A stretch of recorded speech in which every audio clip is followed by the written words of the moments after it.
Oui, c'est utopie de croire que l'EAC peut ramener la paix au Nord Kivu. L'EAC, c'est une organisation régionale qui vit sous perfusion des États-Unis. Et nous avons toujours dit que tout ce qui se passe à l'Est, à terme des rébellions, notamment M23, ils ont le soutien des États-Unis.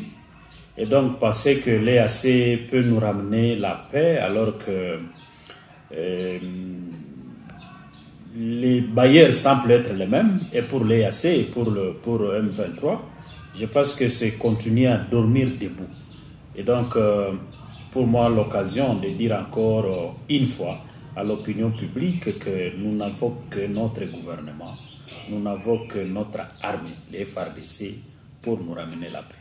Pour vous, l'EAC serait en train de jouer le double jeu? C'est... Bon, dire qu'il joue les double jeux, je pense qu'il faut dire directement qu'il joue le même jeu.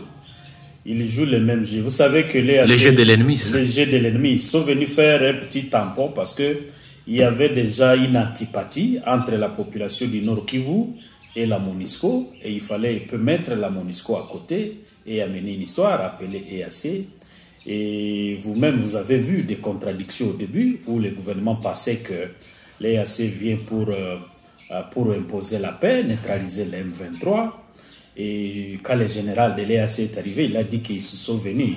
Ils ne vont pas combattre les M23, ils vont faire une zone tampon. Alors que tous les Congolais sont contre cette zone tampon-là. Malheureusement, c'est ce qui est en train de se faire. Donc les régions maintenant sont occupées par les M23 et l'EAC.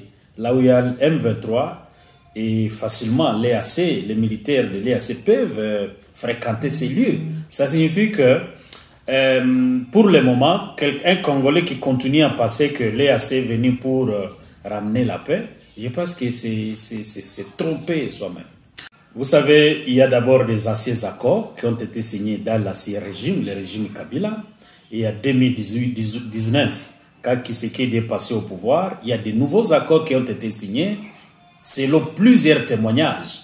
Je ne vais pas revenir sur tous les témoignages que nous avons et sur tous les soubassements que nous avons par rapport aux accords signés entre les régimes Tshisekedi ou bien le gouvernement de Kinshasa et les M23. Je m'avais seulement prendre par exemple le témoignage du porte-parole des M23, Willy Ngoma, qui a dit sur tous les médias qu'ils ont fait 14 mois à Kinshasa, dans les hôtels, en train de négocier avec les M23. Et ces mêmes paroles ont été réduites par le premier vice-président de l'Assemblée nationale, M. Mbata, le professeur Mbata, qui a reconnu que réellement les M23 ont fait 14 mois en train de négocier avec le gouvernement de Kinshasa par rapport à certains points. Et les accords sont déjà signés. Aujourd'hui, c'est le populisme maintenant qui règne et une flatterie. On est en train de tromper la population qu'on ne peut pas négocier avec le M23, on ne peut pas négocier avec les agresseurs, alors que les négociations sont déjà finies et les accords sont déjà signés. Maintenant là, vu que le mandat du régime du président Tshisekedi est presque finissant, les agresseurs se disent, bon, tout ce que nous avons signé, quand est-ce que ça sera exécuté? C'est même le motif de la guerre dont est victime la province du Nord Kivu. Ils sont en train de mettre pression pour faire fléchir le gouvernement de Kinshasa afin d'exécuter tout ce qu'ils ont signé en 2019. Je pense que dire le contraire, c'est seulement l'hypocrisie et du populisme inutile. Je pense que l'État est arrivé pour qu'on commence à dire à la population congolaise la vérité. Les accords sont déjà signés entre le régime de Tshisekedi et le M23 depuis 2019. Et aujourd'hui, on est en train de mentir la population que non, on ne négocie pas avec les rebelles, on ne négocie pas avec les rebelles, alors qu'on avait déjà signé depuis 2019. Maintenant, les rebelles sont en train de réclamer l'exécution de ces accords-là. Donc, c'est comme une victime qui dit merci à son bourreau. C'est ce qui est en train de se passer. À Beni, il y a une coalition, mutualisation, FRDC, UPDF. Aujourd'hui, si vous posez la question à un fils de Beni, où se passent les opérations de mutualisation au territoire de Beni, personne ne saura localiser ces opérations-là. Ça n'existe pas? Ça n'existe pas. Moi, je viens de Béni, je viens du territoire de Béni. Donc, tout ce qu'on est en train de raconter sur la télévision nationale là à Kinshasa, ça signifie que on sait dire que les autorités sont vraiment déconnectées de la réalité. L'ADF aujourd'hui est en train de se balader village par village. Ça fait presque une semaine depuis que l'ADF a tué 24 personnes à Bachou. Et aujourd'hui, l'ADF a construit des camps qui sont identifiables, les cas qu'il ne faut pas chercher, parce qu'on disait que c'était une guerre asymétrique. Maintenant, là, moi, je suis à mesure de vous indiquer les cas des ADF, là où les ADF ont construit des camps. Et ils sont là, ils sont en train de tuer. Ils sont libres. Personne ne veut les écouter. Pour moi, c'est encore une fois l'occasion de lancer un appel au chef de l'État que la population de Béni a besoin des opérations militaires de grande envergure pour aller au bout de ce qui s'appelle ADF à Béni. On ne saura pas mettre fin à l'ADF tant qu'il n'y a pas des opérations militaires. Je viens de Béni, il n'y a pas d'opération militaire pour traquer l'ADF dans sa cachette. Il n'y en a pas. Il n'y en a pas. C'est pourquoi l'ADF est en train de se balader, village par village, village par village. Maintenant, là, on approche l'enrôlement. Comment est-ce que la population de Béni va faire l'enrôlement alors que les villages ne font que se vider? Ce matin même, nous avons des alertes par rapport au mouvement ADF dans le secteur de Béni-Mbaou. Et donc, l'ADF est en train de se promener, il est en train de se balader. Dernièrement, c'était une attaque à Kainama. Du côté Ituri, comme le territoire de Béni à la limite avec le territoire d'Irumu, c'est là que l'ADF a construit aussi des grands camps du côté Otomaber, du côté Ndimo. Et donc, aujourd'hui, tout ce que nous pouvons dire au chef de l'État, la situation est chaotique à Béni et tout ce que la population demande, c'est le lancement des opérations militaires dignes de soi. Mais tout ce qu'on est en train de raconter, qu'il y a des opérations IPDF et FARDC, c'est le mensonge. Pour vous, le gouvernement est déconnecté ou complice? Non, le gouvernement, il prête oreille aux gens qui flattent. Parce que le gouvernement ne veut pas écouter les gens qui racontent la réalité sur le terrain.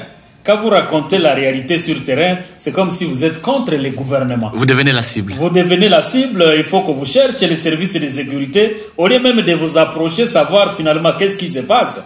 Moi, je viens du territoire de Béni, j'ai fréquenté plusieurs villages.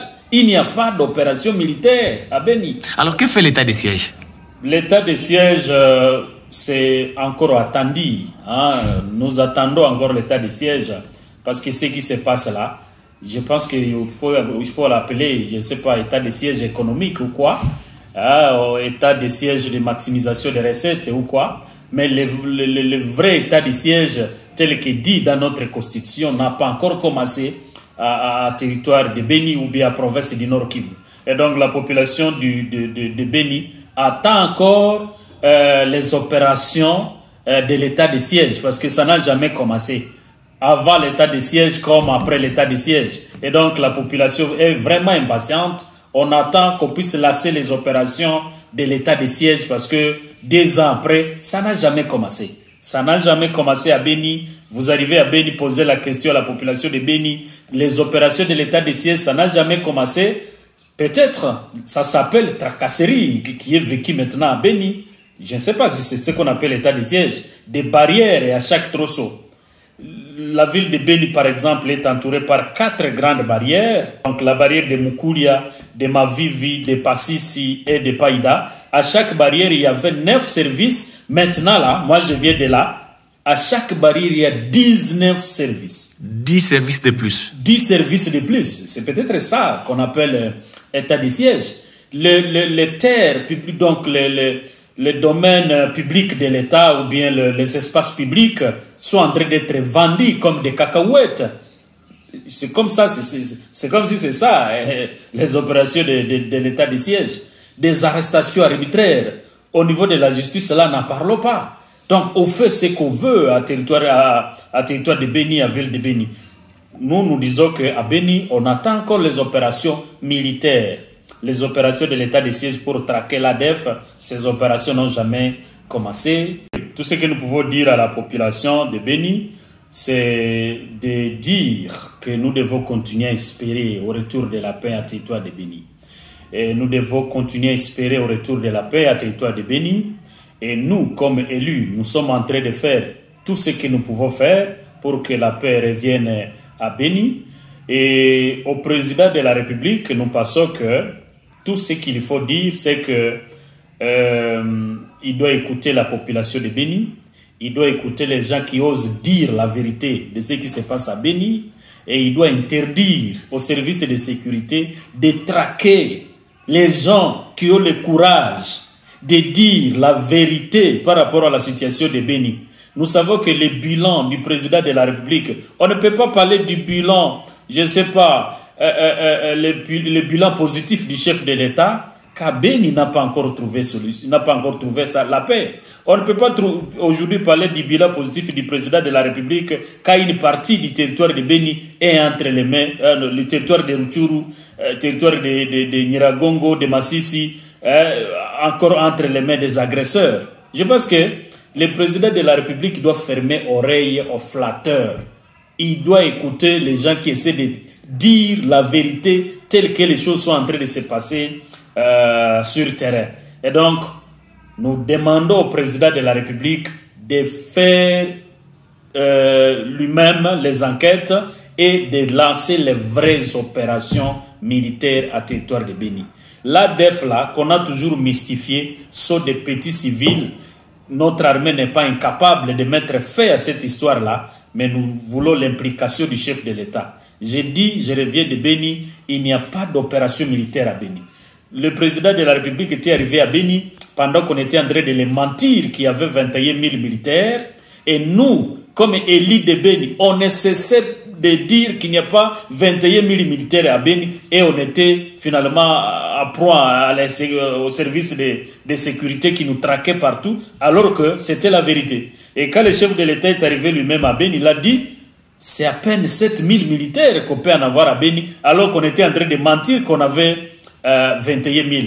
Je reviens en charge pour dire au chef de l'État que moi je reviens de Béni, il n'y a pas des opérations militaires pour traquer l'ADF et la population de Béni attend les opérations de grande envergure qui vont aller localité par localité, groupement par groupement pour traquer et mettre fin à ce phénomène à ADF Nalu.